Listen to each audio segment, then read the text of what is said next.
Yo, what is up, all you primetime players, all you primetime fans, all you newcomers that's just coming out to the podcast? This is the Primetime Thoughts Podcast, and I am your host, Zachariah Scott, man. Welcome back, everybody, man. I'm sorry for the long delay. I promise you, with the NBA season coming back, your boys are gonna be more disciplined. Boys are gonna be more disciplined, more consistent, and you guys are just gonna get all this fresh new content from me, as you guys can see up here. Ooh, that right here for you guys. Brand new podcast logo that's up here, man. If y'all would like a t-shirt, just let me know.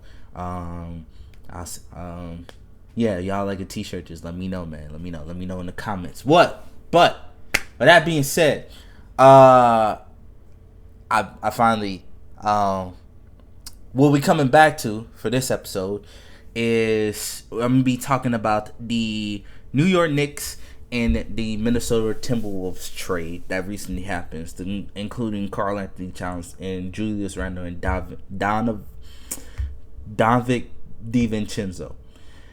So the reason why I'm talking about this today is because this is a big trade. This is a big blockbuster trade, man. It's definitely going to impact the Western NBA. It definitely impacted the NBA. It's definitely shaking up the Western Conference and the Eastern Conference. I feel like with this trade, it definitely made the New York Knicks I would say definitely a tier 2, a clear-cut tier 2 team. Now they previously they were moving into they were a tier 3. They were definitely a in the playoff team, right? Either in the bubble or are already in the playoffs. So I knew they could get past the first round if they had a favorable matchup. I feel like they could get past the first round in the East. Maybe get to the second, then it's starting to get a little shaky. Possibly get to the Eastern Conference Finals. Possibly get to the finals, depending on their matchup. But they were definitely you're gonna get to the first round. Oh, you might get to this. Oh, you're gonna get to the first round, depending on the matchup. You might get to the second round. That's why I considered tier 3 teams, right? This one made them a clear cut with the Karl-Anthony Towns trade. It made them a clear as day. They're tier 2, and what I find as tier 2 teams, when it comes down to the NBA, is okay. You're gonna get to the first round. You're gonna get past the first round. You're gonna get to the second. The second, it might get a little shaky. Again, depending on your matchup, but you should get past the second round and you should get to the Eastern Conference Finals. You're one of the teams where you can get to the Eastern Conference Finals. Now, can you win the Eastern Conference Finals? Don't know. But you could definitely get to the Eastern Conference Finals. Now, what makes you a tier 1 team? You could get to your conference finals. Without a shadow of a doubt, you're getting to the conference finals. Now, are you win the NBA championship? A tier 1 team is, can this team win the NBA championship? And the Knicks aren't there just yet. I need to see how they're gonna. Well, we're gonna get into that a little later after I give you guys some more trade details for the ones that didn't know, right? So for the ones that didn't know, the New York Knicks and the Minnesota Timberwolves made a trade, like I said, for Karl-Anthony Towns, Julius Randle. So the Knicks received Karl-Anthony Towns. The Minnesota Timberwolves received Julius Randle, Donovan DiVincenzo, and some guy K. Bats. I don't know. I've probably seen that name before, scrolling through NBA and watching NBA and scrolling through 2K and stuff, but I'm not really too familiar with his game. But the biggest pieces were the fact that the Timberwolves had got Julius Randle and Donovan DiVincenzo. So we're just gonna focus on that part of the trade. Also included in the trade, like I said, they got the player Bates, and then they also got, the Timberwolves received a 2025 first round pick via Knicks, via Pistons, and I believe somebody said that that's top 13 protected. So Good luck. Also included in the trade, a small little part of this trade is the Hornets. The Hornets receive Charlie. No. Yeah, The Hornets received Charlie Brown, a player I'm not familiar with. Another player and two other players I'm not familiar with. The most important aspect for the Hornets is they got a second round draft pick via the Knicks, and they got a second round draft pick via the Wolves, right? So I don't know why the Hornets were included in this trade. I guess money was involved and the Hornets just wanted some players or some shit. I don't know. I don't understand why the Hornets was involved in the trade. But that's for a more financial person, somebody that probably understands the salary cap more and stuff like that. When I get a better understanding, when I find somebody that can, I'll bring them onto the podcast, and that person can explain that more. I don't understand the Hornets part of this trade. I probably had to do some more research. I'll leave it down in the comments. But as far as my understanding of why the Wolves did the trade, so I believe the Wolves did the trade to save themselves from the second apron, because eventually after this season they were going into the second apron if they would have kept that team together with Karl-Anthony Towns, Rudy Gobert, Anthony Edwards' extension was going to get activated, Julian McDaniels, his extension was going to get activated. They say, and then they still needed to pay Naz Reid, and then they needed to fill out. I think Alexander Walker was eventually going to get his extension is going to be involved, or they eventually had to pay them. So basically, they saved themselves because they needed to keep Alexander Walker and Naz Reid. They were gonna lose both come this offseason if they the next offseason if they would have kept Karl-Anthony Towns. So they saved themselves. Like I said, they saved themselves from the second apron. And they saved the ability to pay Naz Reid whatever deal he wanted. Like a lot of people understand that Naz Reid, yes, he won Sixth Man of the Year. He's great off the bench, but Naz Reid is really an NBA starter at the 4 or the 5, whichever one you want to put him. You want him? He's a 6. I believe he's 6'9", 6'10". So you could easily put him at the 4 or the 5, and he's gonna give you great minutes. He could score from all three levels. He could score from all three levels. He knows how to create a shot for himself. He's a good catch and shoot guy. He's a great rebounder, great defender, and he can guard 1 through 5. So the Timberwolves needed a Naz Reid when you have Rudy Gobert, who can somehow is a 4-time defensive player of the year. I still don't understand that how, but nobody really fears Rudy Gobert going into the paint, and we've seen that from this last player. We've seen that before multiple years. Like, no NBA player is scared of going against the paint against Rudy Gobert. Me as a fan, I've seen that. Like, seen the Heat constantly attack Rudy Gobert. I've seen Bam constantly attack Rudy Gobert. I've seen Bam have career games against Rudy Gobert. I've seen Zion have monster games when he is healthy against the Timberwolves. Monster grace. I think his career high is against the Timberwolves. It's crazy. Like, every time he goes up against the Timberwolves, every time he goes up against Rudy Gobert and Karl-Anthony Towns in that lineup, Zion's going for like 30 or 40 that night, and there's nothing they could do to stop him.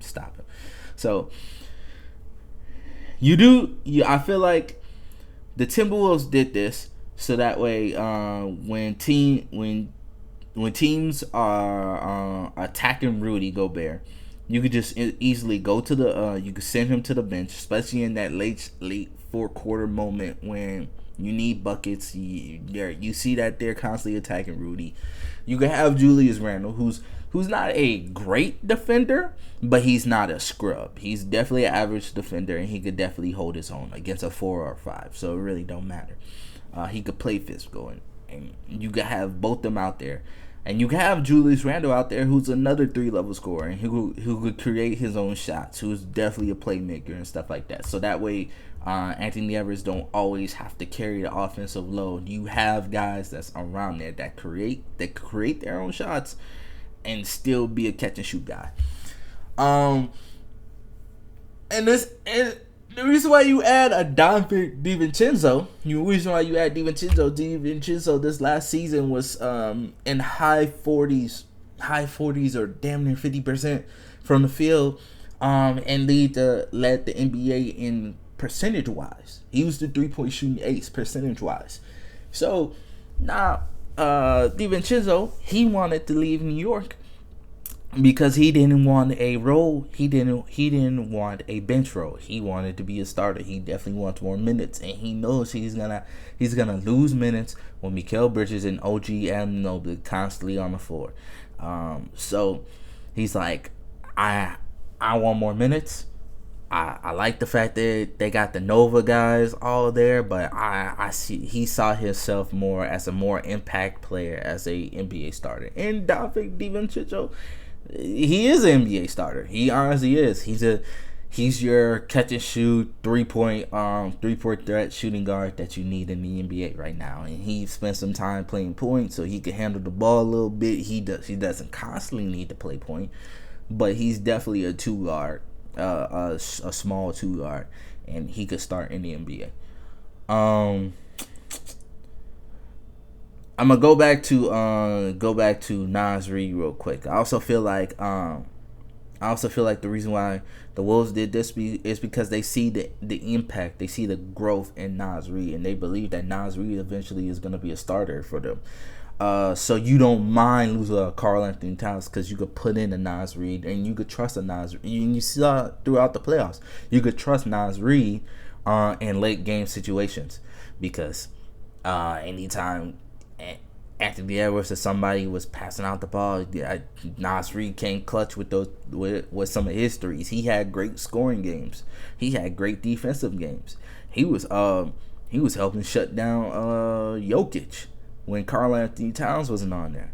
And we saw Rudy Gobert was getting killed by Jokic, but Karl-Anthony Towns and Nas Reed, they were locking Jokic up, and that's hard to say that you're locking up possibly the best player in the NBA in the Jokic. But yeah, Nas Reed could definitely bring a scoring punch from all 3 levels, and he also brings a switch, like I said earlier, a switchable defense from 1 through 5. I feel like for the Wolves, they looking at a possible if I'm the Wolves coach, I'm looking at like, okay, what's my 4-quarter team? What's my closing games lineup? I'm running DiVincenzo or Mike Conley. I'm running Ant, Daniels, Randolph or Randolph and Nas Reed at the 5. So what I'm doing with Mike Conley and Daniels is offense defense basically. If I need an offensive possession, I'm putting Mike Conley in. I need a defensive possession, I'm putting Daniels in. Daniels is a shaky 3-point shooter, great defender. He could guard. He's probably gonna guard the best perimeter guy or best wing guy on the court, right? He's guarding the best guard or wing that's on the court, and then you saving Anthony Edwards for the second one, and then you putting Donovan DiVincenzo on the other guard, right? So you're saving Anthony Edwards, even though he has that two-way capability. You don't constantly need to have him on the court, always guarding the second or the best guy on the court. And we know Anthony Edwards has the confidence and he has the ability to guard the best guy, but you still need him for his offensive power.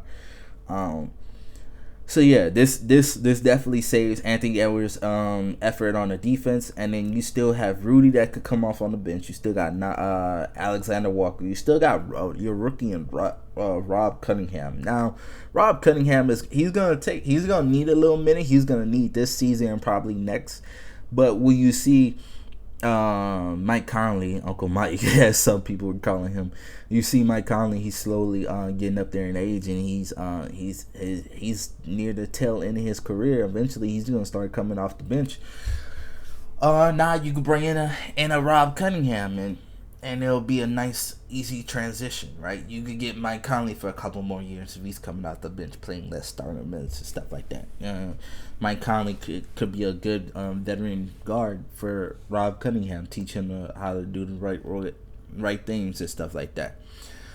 As far as the Knicks, I believe the Knicks did this trade because they honestly needed depth at center, so they just needed depth as a big in general, right? With Julius Randle always constantly being hurt, or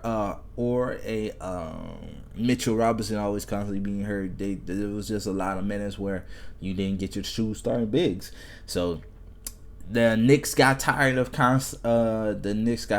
it. They felt that Julius Randle wasn't fitting their culture that they wanted to build, and they finally gave the keys to Brunson. They gave the keys to Brunson and say, Brunson, you're our guy. Lead us on the way. So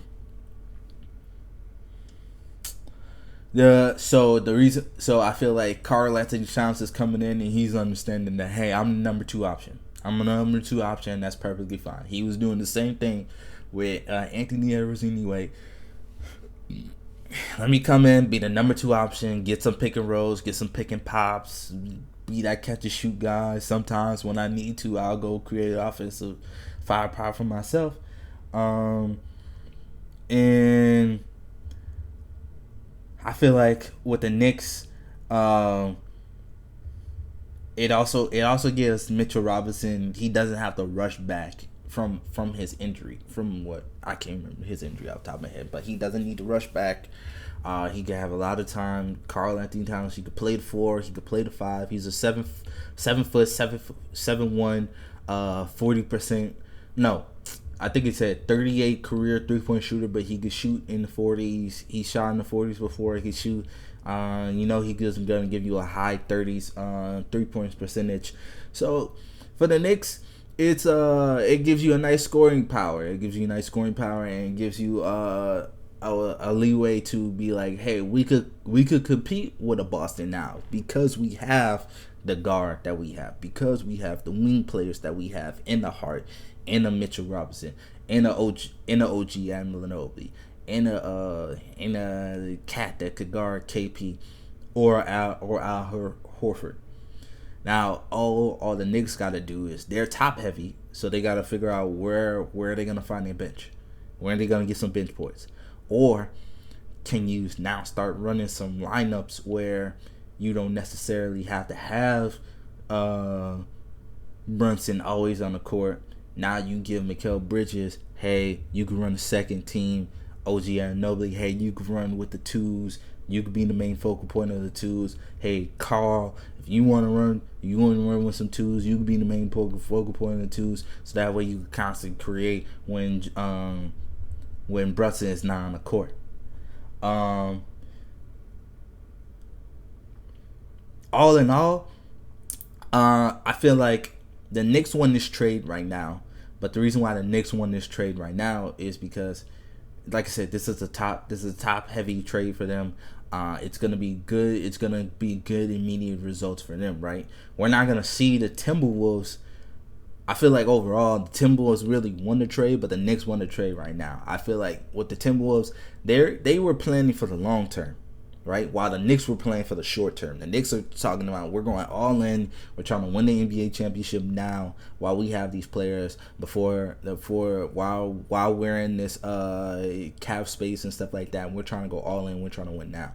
Timberwolves are like, hey, we got a bright future with Anthony Edwards. We're not going to waste his future. We're going to add some pieces around, but we still got a few more pieces that we need to add. We got the coaching for him.